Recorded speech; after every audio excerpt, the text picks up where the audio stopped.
영상 보기 전에 구독과 좋아요는 큰 힘이 됩니다. 불나방 라디오 청취자 여러분 안녕하세요. 혹시 이런 적 있으신가요? 너무 늦게 찾아온 사랑, 그래서 더 애틋하고 더 아픈 사랑 말입니다. 오늘은 49살 김서현님의 목소리로 그 이야기를 전해드리겠습니다. 안녕하세요. 저는 49살 김서현이라고 합니다. 제 이야기는 조금 오래전 제가 요양병원에서 일할 때 시작되었습니다. 저는 젊은 시절 누구나처럼 평범한 가정을 꾸리고 싶었습니다. 사랑하는 사람과 결혼했고 함께라면 어떤 어려움도 이겨낼 수 있을 거라 믿었습니다. 하지만 제게는 한 가지 치명적인 결핍이 있었습니다. 아이를 가질 수 없다는 사실이었습니다. 처음엔 괜찮다고 하던 남편이었지만 시간이 지날수록 그의 눈빛은 달라졌습니다. 마침내 어느 날 그는 담담하게 제게 말했습니다. 서연아, 미안하지만 우리는 가정을 만들 수 없어. 그 한마디로 제 결혼 생활은 허무하게 끝이 났습니다. 사랑이 식어서가 아니라 제가 아이를 가질 수 없다는 이유 하나 때문이었습니다. 그 순간부터 제 마음속에는 사랑받을 자격이 없는 사람이라는 낙인이 찍힌 듯 했습니다. 이혼 후 저는 부모님을 모시며 살았습니다. 가정을 지키지 못했다는 죄책감에 부모님께라도 더 잘해야 한다는 마음뿐이었습니다. 하지만 세월은 잔인하게 흘러 두 분마저 제 곁을 떠나셨습니다. 그때부터 저는 철저히 혼자가 되었습니다. 집은 늘 조용했고 퇴근 후 불을 켜도 맞아주는 이는 없었습니다. 혼자 밥을 차리고 혼자 밥을 먹고 그릇을 치우는 일상 속에서 문득문득 이런 생각이 들곤 했습니다. 나는 왜 이렇게까지 혼자가 되었을까? 그래서 시작한 일이 요양보호사였습니다. 물론 생계도 중요했지만 사실은 누군가 곁에 있다는 게 필요했습니다. 환자의 손을 잡아주고 밥을 떠먹여드리고 이야기를 들어주는 그 순간만큼은 저도 마치 누군가의 가족이 된 듯한 기분이 들었기 때문입니다. 그렇게 요양병원에서의 하루하루가 이어지던 중 저는 한 분을 새로 맡게 되었습니다. 그분은 68살의 박재식 회장님이었습니다. 지역에서 작은 기업을 일으켜 성공한 분이라 직원들도 찾아오는 지인들도 모두 그를 회장님이라고 불렀습니다. 처음 이름을 들었을 때 저는 조금 의아했습니다. 회장님이라니 나 같은 사람이 감당할 수 있을까? 하지만 막상 병실 문을 열고 마주한 회장님의 모습은 제가 상상했던 위험 있는 재벌 회장의 모습과는 달랐습니다. 깊게 팬 주름과 희끗한 머리칼, 그리고 오래된 고독이 묻어나는 눈빛. 겉으로는 여전히 단정했지만 어쩐지 삶에 지쳐버린 듯한 기운이 감돌았습니다. 저는 익숙하게 인사를 드렸습니다. 안녕하세요, 회장님. 앞으로 제가 곁에서 돌봐드리겠습니다. 김서현이라고 합니다. 그러나 돌아온 건 짧은 고개 끄덕임 뿐이었습니다. 회장님은 제 얼굴조차 똑바로 보지 않았습니다. 대답 대신 창밖을 바라보며 긴 한숨을 내쉬었습니다. 처음엔 그저 무뚝뚝한 환자라고 생각했습니다. 약을 챙겨드리고 식사를 도와드리고 몸을 닦아드리는 단순한 일상이 이어졌습니다. 그분은 말이 적었고 감정을 드러내지 않았습니다. 마치 세상과 담을 쌓고 혼자만의 성 안에 갇힌 듯 보였습니다. 그러던 어느 날이었습니다. 제가 조심스레 식사를 도와드리려 할 때 회장님은 문득 제 손을 막으셨습니다. 됐어, 이런 거. 나 혼자 할 수 있어. 그 목소리는 거칠었지만 그 안에는 자존심을 지키려는 애잔함이 묻어났습니다. 저는 잠시 멈췄다가 조용히 웃으며 대답했습니다. 네, 회장님 하지만 제가 곁에 있는 동안만큼은 조금만 제게 맡겨주시면 안 될까요? 그 순간 처음으로 그의 눈빛이 제게 머물렀습니다. 날카롭고 단단했던 눈동자 속에 아주 잠시 금이 간 듯한 외로움이 스쳐 지나갔습니다. 그때 저는 알았습니다. 이 사람도 결국 다른 누구보다도 지친 한 인간이라는 것을. 회장님을 돌본 지 어느덧 한 달이 흘렀습니다. 그분은 여전히 말수가 적었지만 예전처럼 차갑게 벽을 치지도 않았습니다. 가끔은 제가 챙겨드린 음식을 묵묵히 다 드시고는 짧게 수고했소. 하고 말하기도 했습니다. 그 짧은 한마디가 어쩐지 저를 오래 울리곤 했습니다. 그러던 어느 날 병실 안 공기가 평소와 달리 무겁게 내려앉은 날이 있었습니다. 회장님은 식사를 마치고도 숟가락을 내려놓지 못한 채 허공만 바라보고 계셨습니다. 제가 조심스레 물었습니다. 오늘은 어디가 많이 불편하신가요? 그는 한참 침묵하다가 낮게 웃음을 흘리셨습니다. 불편한 건 몸이 아니라 마음이지. 저는 그제야 숟가락을 놓고 그의 옆에 살짝 앉았습니다. 그가 눈길을 창밖으로 돌린 채 천천히 이야기를 꺼냈습니다. 내 아내 마리오에 젊었을 때 병을 얻었지. 그땐 가진 게 없었소. 돈만 있었더라면 살릴 수도 있었을 텐데.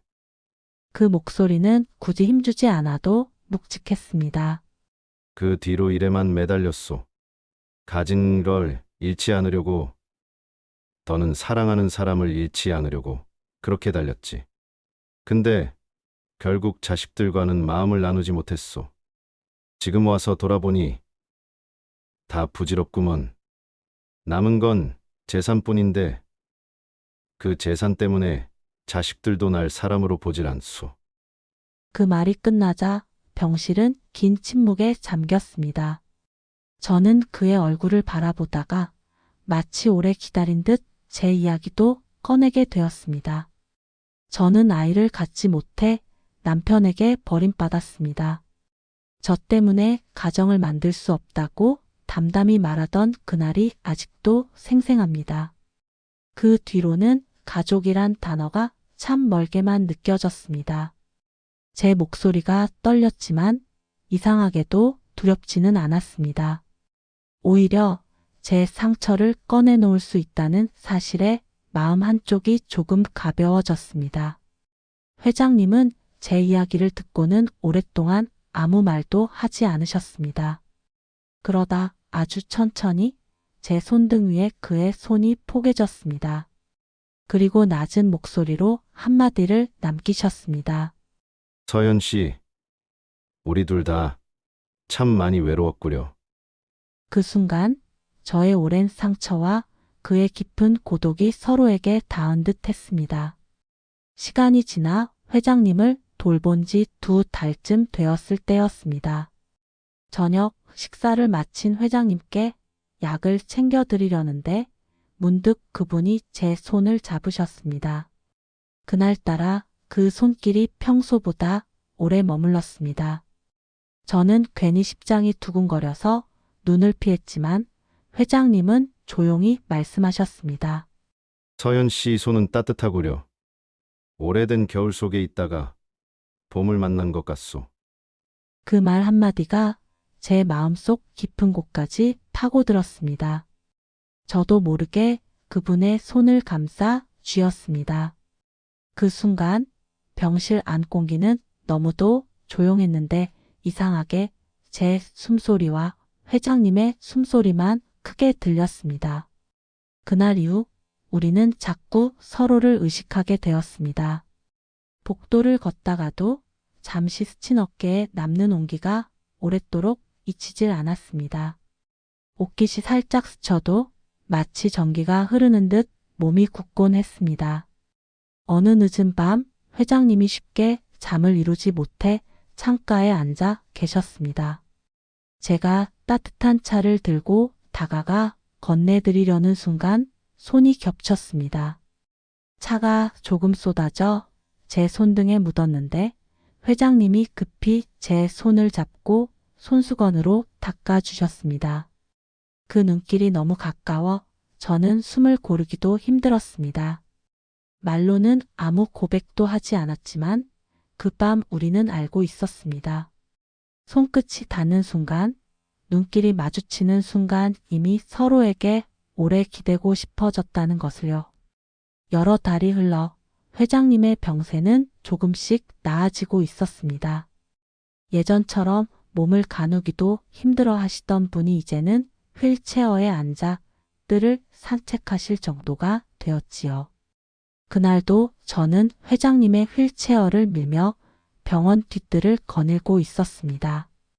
바람은 잔잔했고 노을은 따뜻했습니다. 그분은 한참 동안 말이 없으시다가 갑자기 휠체어를 멈추셨습니다.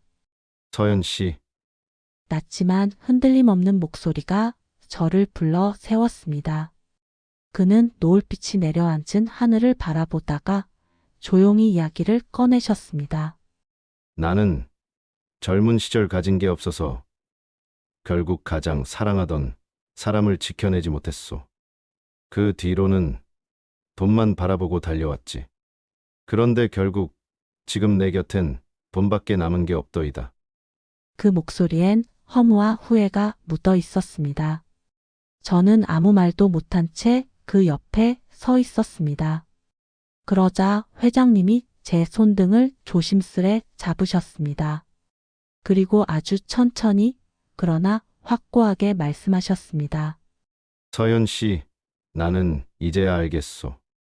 내 남은 생은 돈이 아니라 누군가의 손을 잡고 따뜻하게 살아야 한다는 걸.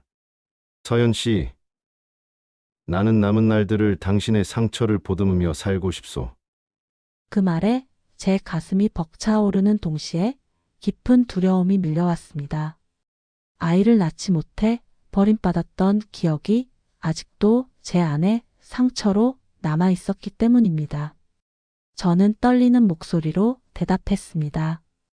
회장님, 저는 상처가 많습니다. 그리고 언젠가 또다시 버려질까 두렵습니다.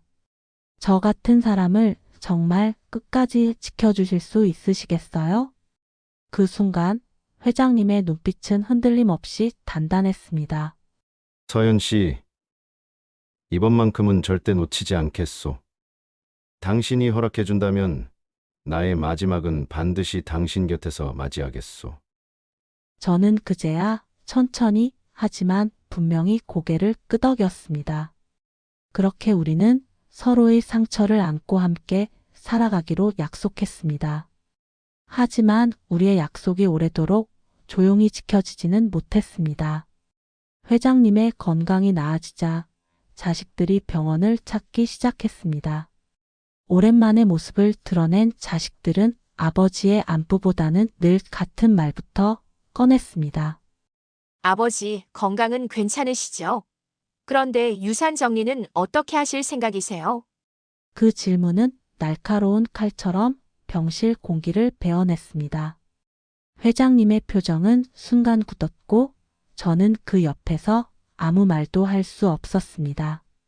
며칠 뒤 자식들은 저를 따로 불러 세웠습니다. 요양보호사님, 저희 아버지께 혹시 다른 마음 품으신 건 아니죠? 그 말 속에는 노골적인 의심과 경계가 가득했습니다. 저는 억울했지만 차마 변명조차 할 수 없었습니다. 그저 묵묵히 고개를 숙일 수밖에 없었습니다. 하지만 병실로 돌아왔을 때 회장님이 제 손을 꼭 잡아주셨습니다. 서연 씨, 아무 말도 하지 마시오. 내 아이들은 결국 재산만 바라보는구려. 하지만 나는 압니다. 서연 씨가 돈 때문에 곁에 있는 게 아니라는 걸. 내가 지금 숨 쉬며 버틸 수 있는 이유. 그건 당신이 있기 때문이오. 그날 밤 저는 회장님의 곁에서 잠시 눈을 감으며 속으로 다짐했습니다. 이 길이 험하고 힘들더라도 이제는 회장님 곁을 지켜야 한다. 더는 버려지는 사람이 아니라 끝까지 누군가의 곁을 지켜주는 사람이 되어야 한다. 그러나 그 다짐과는 달리 자식들의 시선은 점점 더 차갑고 무겁게 내려앉았습니다. 그리고 결국 더 큰 갈등이 우리를 향해 다가오고 있었습니다. 회장님의 자식들은 병원을 드나들며 저를 노골적으로 견제하기 시작했습니다. 제가 병실에 들어서면 그들의 눈빛은 차갑게 나를 세웠습니다. 무심한 척했지만 매 순간 그 시선은 제 가슴을 짓누르고 있었습니다. 어느 날은 작은 딸이 조용히 저를 불러 세웠습니다. 아주머니, 우리 아버지께 더 이상 헛된 꿈을 꾸게 하지 마세요. 아버지는 지금 몸이 약하시고 정에 흔들릴 때가 아닙니다. 그녀의 말은 조곤조곤했지만 그 안에 담긴 경멸은 숨기지 못했습니다. 또 다른 날은 큰아들이 요양보호업체로 전화를 걸었습니다. 우리 아버지 곁에 감정적으로 얽힐 만한 사람은 두지 말아 주십시오. 업체에서 알아서 교체 조치하세요. 그 한마디에 회사 쪽에서도 미묘한 압박을 받게 되었고 제겐 언제든 계약이 끊길 수 있다는 불안감이 밀려왔습니다. 그 이후로 병원 내 분위기는 더 싸늘해졌습니다. 직원들의 수군거림은 노골적으로 제게 향했고 심지어 저와 회장님이 함께 산책하는 모습조차 뒤에서 쑥덕거림의 대상이 되었습니다. 그 모든 상황 속에서도 회장님은 한결같이 제 손을 붙잡고 말씀하셨습니다. 서연 씨, 흔들리지 말아요. 나 이제야 마음으로 기대고 싶은 사람이 생겼어. 하지만 저는 두려웠습니다. 한 번 버림받았던 상처가 또다시 저를 움켜쥐려 했습니다.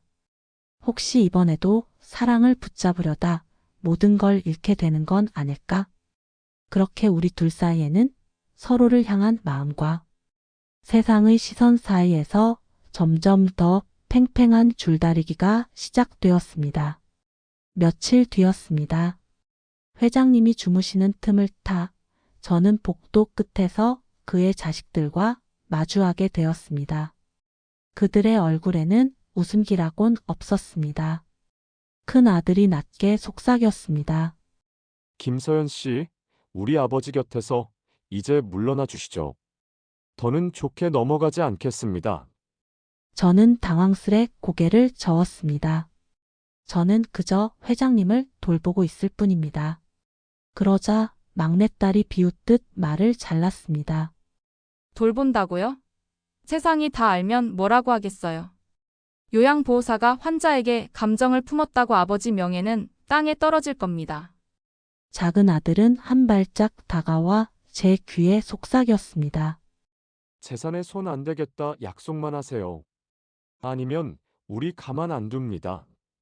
아버지가 아끼는 회사 사람들에게도 병원에도 소문이 퍼지게 만들 겁니다.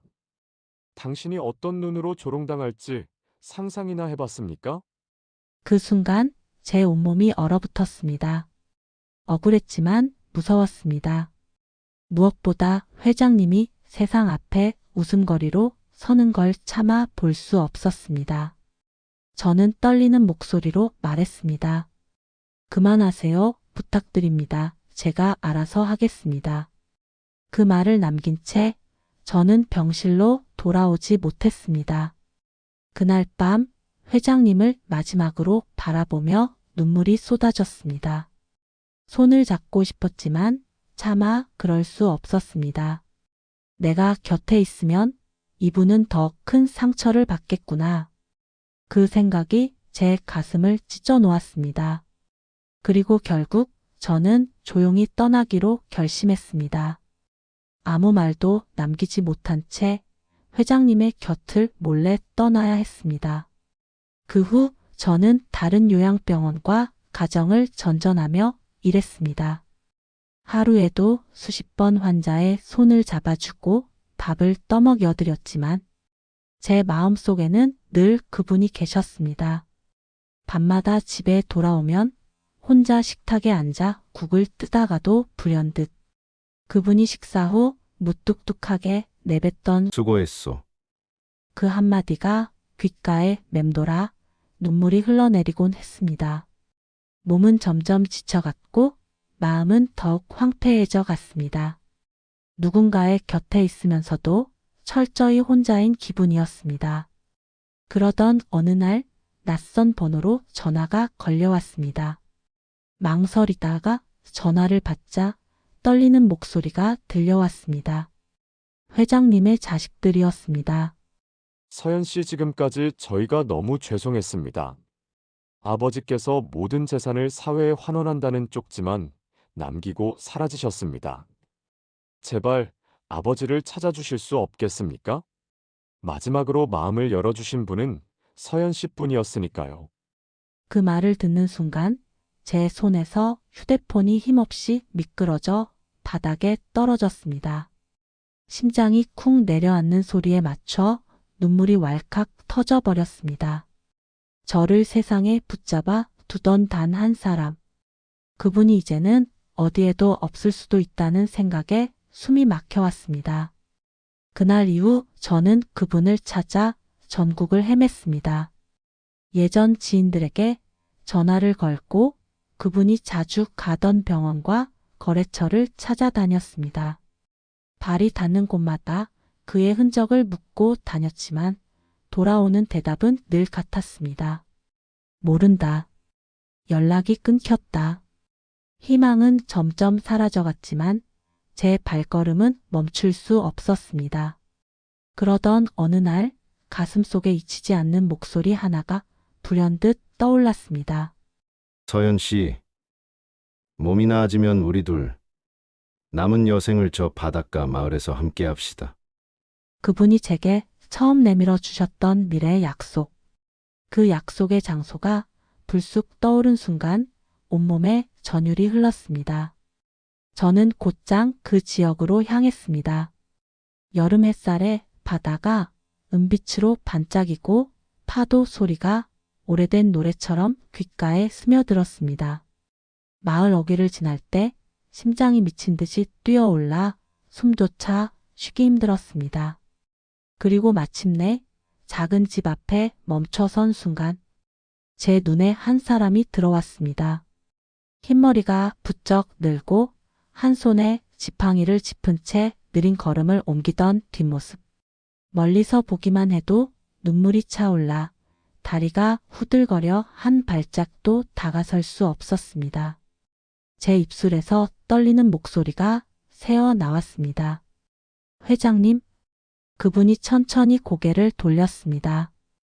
깊은 주름 사이로 스며든 세월이 있었지만 눈빛만큼은 여전히 그날의 따뜻함을 머금고 있었습니다. 우리는 한동안 말없이 서로를 바라보았습니다. 시간이 멈춘 듯 고요한 순간 그분이 먼저 제 쪽으로 천천히 걸어왔습니다. 그리고 굳은 살 박힌 손으로 제 손을 꼭 잡았습니다. 서연 씨, 이제 더는 놓치지 맙시다. 그 한마디에 제 무너진 세상이 다시 제자리를 찾았습니다. 수없이 되뇌던 상처와 두려움, 홀로 흘렸던 눈물의 밤들이 그분의 손길 속에서 서서히 녹아내렸습니다. 저는 이번에는 주저하지 않았습니다. 그분의 눈빛 안에서 제 남은 삶의 자리를 보았으니까요. 그날 이후 저희는 바닷가의 작은 집에서 함께 살게 되었습니다. 아침이면 파도 소리에 눈을 뜨고 저녁이면 붉게 물드는 노을을 나란히 바라보며 하루를 마무리했습니다. 흔히 말하는 화려한 삶은 아니었지만 제게는 그 어떤 부귀영화보다 귀한 시간이었습니다. 회장님은 이제 더 이상 거대한 회사를 지휘하는 분이 아니었습니다. 낡은 앞치마를 두르고 제게 국을 끓여주시거나 장날이면 직접 손을 잡고 함께 장터를 걸어주셨습니다. 서툰 솜씨로 제 옷에 단추를 달아주시던 그 모습에 예전엔 상상도 하지 못했던 따스한 가정의 풍경을 느낄 수 있었습니다. 그리고 저 역시 그분 곁에서 변했습니다. 늘 버려진 여자라는 낙인처럼 제 마음을 짓누르던 상처가 그분의 다정한 손길 속에서 서서히 지워져 갔습니다. 서연 씨는 이제 혼자가 아니오. 그분의 그 한마디가 제게는 매일같이 살아갈 힘이 되어 주었습니다. 가끔은 회장님의 자녀들이 바닷가 집을 찾아오기도 했습니다. 예전처럼 날 선 얼굴은 아니었습니다. 머뭇거리며 문 앞에 선 그들이 아버지, 죄송합니다. 라고 고개를 숙일 때 저는 그분의 손을 꼭 잡고 있었습니다. 회장님은 그저 짧게 웃으며 됐어. 와줘서 고맙다. 하고 말씀하셨습니다. 그 순간 저는 깨달았습니다. 사람이 마지막에 남기는 건 재산도 지위도 아닌 결국 마음을 나누는 따뜻한 시간이라는 것을요. 그 후로 세월이 흘러 우리 둘의 머리는 눈처럼 휘어졌습니다. 그러나 여전히 저는 바닷바람에 머리가 흩날릴 때면 그분이 제 어깨를 감싸주던 그 첫날을 떠올리곤 합니다. 그리고 속삭입니다. 회장님, 아니 이제는 내 사람. 정말 이제는 우리 영원히 사랑해요. 사랑하는 청취자 여러분, 저는 지금도 매일 파도 소리를 들으며 살아갑니다. 때로는 쓰라리고 아픈 기억들이 밀려오기도 하지만 이제는 두 손을 꼭 잡고 함께 이겨낼 수 있습니다. 저에게 늦게 찾아온 사랑은 이 세상 그 무엇보다도 빛나는 선물이 되어 주었습니다. 오늘 사연 늦게 찾아온 사랑. 그게 얼마나 큰 선물인지 느껴지셨나요? 여러분도 뒤늦게 만난 사랑의 기억이 있다면 댓글로 남겨주세요. 여러분의 구독과 좋아요가 저희 불나방 라디오가 계속 빛날 수 있는 작은 불씨가 됩니다. 오늘도 끝까지 함께 해주셔서 감사합니다.